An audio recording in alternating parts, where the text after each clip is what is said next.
ഉദഹിയത്തിനായി തിരഞ്ഞെടുക്കുന്ന മൃഗത്തിന്റെ കാര്യത്തിൽ നാം ശ്രദ്ധിക്കേണ്ട ഉണർത്തലുകൾ അല്ലാഹുവിന്റെ റസൂൽ സല്ലല്ലാഹു അലൈഹി വസല്ലം പഠിപ്പിച്ചിട്ടുണ്ട്. അഥവാ ന്യൂനതകളിൽ നിന്നും മുക്തമായിരിക്കണം. വ്യക്തമായ ന്യൂനതകൾ, പ്രത്യേകിച്ച് ഹദീസിൽ 4 രൂപത്തിലുള്ള ന്യൂനതകൾ എടുത്തു പറഞ്ഞിട്ടുണ്ട്. അതുണ്ടെങ്കിൽ ബലിമൃഗം ഉദഹിയത്ത് ആയി അത് പരിഗണിക്കപ്പെടുകയില്ല.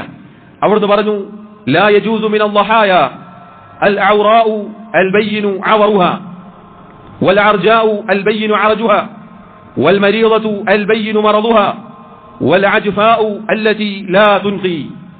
4 ന്യൂനതകൾ. ഈ 4 ന്യൂനതകൾ ഉണ്ടെങ്കിൽ ഉദഹിയത്ത് പാടുള്ളതല്ല, ശരിയാവുകയില്ല എന്ന് പറഞ്ഞു. അതിൽ ഒന്നാമത്തേത് അൽ ഔറ, ഒരു കണ്ണ് പൊട്ടിപ്പോയ, വ്യക്തമായി കാഴ്ചയില്ല എന്ന് മനസ്സിലാവുന്ന രൂപത്തിലുള്ള മൃഗത്തെ പാടുള്ളതല്ല. അത് ഉദഹിയത്തിന് പാടില്ല, ഉദഹിയത്ത് ശരിയാവുകയില്ല.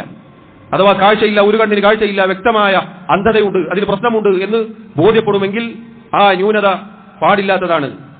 അതുപോലെ തന്നെ വൽ അർജ, മുടന്തുള്ള മൃഗം പാടുള്ളതല്ല. വ്യക്തമായ മുടന്തുള്ള മൃഗത്തെ ഉദഹിയത്തിന് പാടില്ല.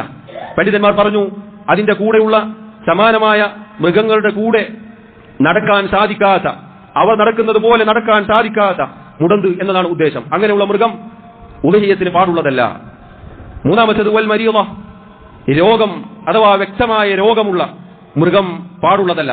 അഥവാ രോഗം കൊണ്ട് വ്യക്തമായി മനസ്സിലാവും അതിന് ദുർബലതയുണ്ട്, അതിന് പ്രയാസമുണ്ട്. അങ്ങനെയുള്ള വ്യക്തമായ രോഗമുള്ള മൃഗം, അതിനെ അറവിന് ഉദഹിയത്തിന് പാടുള്ളതല്ല. നാലാമത്തേത് വൽ അജ്ഫാ.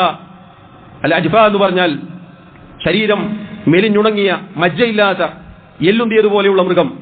ഇങ്ങനെ 4 സുപ്രധാനമായ പ്രധാനപ്പെട്ട ന്യൂനതകളുള്ള മൃഗങ്ങൾ പാടുള്ളതല്ല എന്ന് നമ്മൾ മനസ്സിലാക്കുക. അഥവാ ഇതിന്റെ മുകളിലുള്ള ന്യൂനതകൾ എന്തായാലും പാടുള്ളതല്ല.